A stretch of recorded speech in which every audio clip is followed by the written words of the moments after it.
গত পর্বে আমরা একটি গুরুত্বপূর্ণ সত্য জেনেছিলাম। ধনীরা টাকার জন্য কাজ করে না, বরং টাকাকে নিজেদের জন্য কাজ করায়। কিন্তু প্রশ্ন হলো, যদি এই কথাটি সত্যিই হয়, তাহলে কেন এমন অসংখ্য মানুষ আছেন যারা মাসে অনেক টাকা আয় করেন, তবুও মাসের শেষে আর্থিক চাপ থেকে বের হতে পারেন না?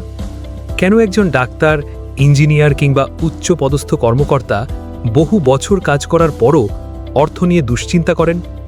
আর অন্যদিকে কিছু মানুষ তুলনামূলক কম আয় করেও ধীরে ধীরে আর্থিক স্বাধীনতা অর্জন করেন। রবার্ট কিওসাকির মতে এর কারণ একটাই: ফাইন্যান্সিয়াল লিটারেসি, অর্থাৎ অর্থ সম্পর্কে প্রকৃত শিক্ষা।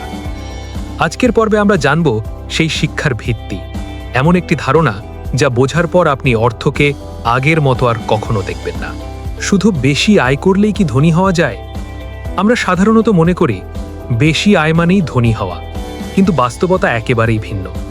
ভাবুন তো, কেউ যদি প্রতি মাসে অনেক টাকা আয় করে, কিন্তু সেই টাকার প্রায় সবটাই বাড়ির কিস্তি, গাড়ির লোন, ক্রেডিট কার্ডের বিল আর বাড়তি খরচে শেষ হয়ে যায়, তাহলে তিনি কি সত্যিই ধনী? রবার্ট কিওসাকি বলেন, আপনি কত টাকা আয় করেন সেটি গুরুত্বপূর্ণ নয়। গুরুত্বপূর্ণ হলো কত টাকা আপনার কাছে থেকে যায় এবং সেই টাকা আপনার জন্য কত দিন কাজ করে। এই একটি বাক্যের মধ্যেই লুকিয়ে আছে আর্থিক স্বাধীনতার মূল রহস্য। ফাইন্যান্সিয়াল লিটারেসি আসলে কি? রিচ ড্যাড বলতেন, স্কুল আমাদের পড়তে শেখায়, লিখতে শেখায়, চাকরি করার যোগ্য করে তোলে, কিন্তু খুব কম ক্ষেত্রেই শেখায় অর্থ কিভাবে কাজ করে। ফলে আমরা ভালো কর্মী হতে শিখি, কিন্তু ভালো বিনিয়োগকারী হতে শিখি না। আমরা বেতন উপার্জন করতে শিখি, কিন্তু সম্পদ গড়ে তুলতে শিখি না। আর এখান থেকেই শুরু হয় জীবনের সবচেয়ে বড় ভুলগুলো। অ্যাসেট এবং লায়াবিলিটি সবচেয়ে গুরুত্বপূর্ণ শিক্ষা।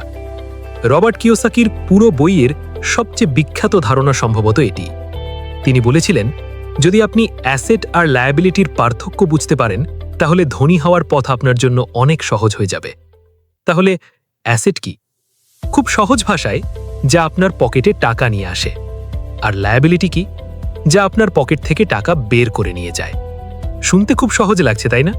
কিন্তু আশ্চর্যের বিষয় হলো, অধিকাংশ মানুষ এই জায়গাতেই ভুল করে। একটি বাস্তব উদাহরণ: ধরুন আপনি একটি ফ্ল্যাট কিনলেন। যদি সেই ফ্ল্যাটটি ভাড়া দিয়ে প্রতি মাসে আপনার হাতে অতিরিক্ত আয় আসে, তাহলে সেটি একটি অ্যাসেট। কিন্তু যদি একই ফ্ল্যাটের জন্য প্রতি মাসে কিস্তি, রক্ষণাবেক্ষণ, ট্যাক্স এবং অন্যান্য খরচ আপনার পকেট থেকে বের হতে থাকে আর কোনো আয় না আসে, তাহলে সেটি আপনার জন্য লায়াবিলিটি। ঠিক একইভাবে একটি দামি গাড়ি, যেটি শুধু জ্বালানি, সার্ভিসিং এবং অবচয়ের মাধ্যমে আপনার খরচ বাড়ায়, সেটিও অধিকাংশ ক্ষেত্রে লায়াবিলিটি। অর্থাৎ কোনো জিনিসের দাম নয়, বরং তার ক্যাশ ফ্লোই নির্ধারণ করে সেটি অ্যাসেট নাকি লায়াবিলিটি। কেন মধ্যবিত্ত মানুষ র্যাট রেস থেকে বের হতে পারে না? রিচ ড্যাড একটি সাধারণ পরিবারের গল্প বলতেন। দুজনেই ভালো চাকরি করেন, আয় বাড়ে, তারপর তারা বড় বাড়ি কেনেন, নতুন গাড়ি কেনেন, ক্রেডিট কার্ড ব্যবহার শুরু করেন, ছুটি কাটাতে যান, আর ধীরে ধীরে তাদের মাসিক খরচও বেড়ে যায়। ফলে আয় যত বাড়ে, দায়ও তত বাড়ে। শেষ পর্যন্ত তারা বুঝতেই পারেন না যে তারা আসলে টাকার জন্যই সারা জীবন কাজ করে যাচ্ছেন। এটাই হলো র্যাট রেস। এটি কোনো দারিদ্র্যের সমস্যা নয়, এটি একটি ক্যাশ ফ্লো এর সমস্যা। ক্যাশ ফ্লো বুঝতে শেখা। ধরুন আপনার প্রতি মাসে আয় 1 লক্ষ টাকা, কিন্তু আপনার মোট খরচ 95,000 টাকা। আপনার কাছে থাকছে মাত্র 5,000 টাকা। অন্যদিকে আরেকজনের আয় 60,000 টাকা, কিন্তু তার নিয়মিত খরচ মাত্র 30,000 টাকা। বাকি 30,000 টাকা তিনি এমন জায়গায় বিনিয়োগ করছেন যেখান থেকে ভবিষ্যতে আয় আসবে। 10 বছর পরে কার আর্থিক অবস্থা ভালো হওয়ার সম্ভাবনা বেশি? উত্তরটা খুব পরিষ্কার। ধনী হওয়া অনেক সময় বেশি আয়ের ফল নয়, বরং সঠিক ক্যাশ ফ্লো ম্যানেজমেন্টের ফল। Mind your own business. এই অধ্যায়ে রিচ ড্যাড আরেকটি অসাধারণ শিক্ষা দেন। তিনি বলেন, মাইন্ড ইয়োর ওন বিজনেস। অনেকেই এই কথার ভুল অর্থ বোঝেন। এখানে বিজনেস বলতে শুধুমাত্র দোকান বা কোম্পানি বোঝানো হয়নি। এর অর্থ নিজের অ্যাসেট কলাম তৈরি করা। আপনি হয়তো একজন শিক্ষক, অথবা একজন ব্যাংকার, অথবা একজন সফটওয়্যার ইঞ্জিনিয়ার। এগুলো আপনার প্রফেশন। কিন্তু আপনার বিজনেস হলো আপনি কাজের বাইরে এমন কি তৈরি করছেন যা ভবিষ্যতে আপনাকে আয় এনে দেবে। এটি হতে পারে ভাড়ার সম্পত্তি, দীর্ঘমেয়াদী বিনিয়োগ, একটি অনলাইন ব্যবসা, কপিরাইট বা রয়্যালটি, অথবা এমন কোনো সম্পদ যা আপনার অনুপস্থিতিতেও আয় করে। ধনী মানুষ চাকরিকে ঘৃণা করে না, তারা শুধু জানে চাকরি হলো যাত্রার শুরু, গন্তব্য নয়। রে ক্রকের শিক্ষা। ম্যাকডোনাল্ডসের প্রতিষ্ঠাতা রে ক্রক একবার একদল ছাত্রকে জিজ্ঞাসা করেছিলেন, তোমাদের মতে আমি কোন ব্যবসায় আছি? সবাই উত্তর দিল, ম্যাকডোনাল্ডস। তিনি হাসলেন, তারপর বললেন, না, আমার আসল ব্যবসা রিয়েল এস্টেট। কারণ তিনি জানতেন হ্যামবার্গার মানুষকে দোকানে নিয়ে আসে, কিন্তু আসল সম্পদ তৈরি হয় জমির মালিকানা থেকে।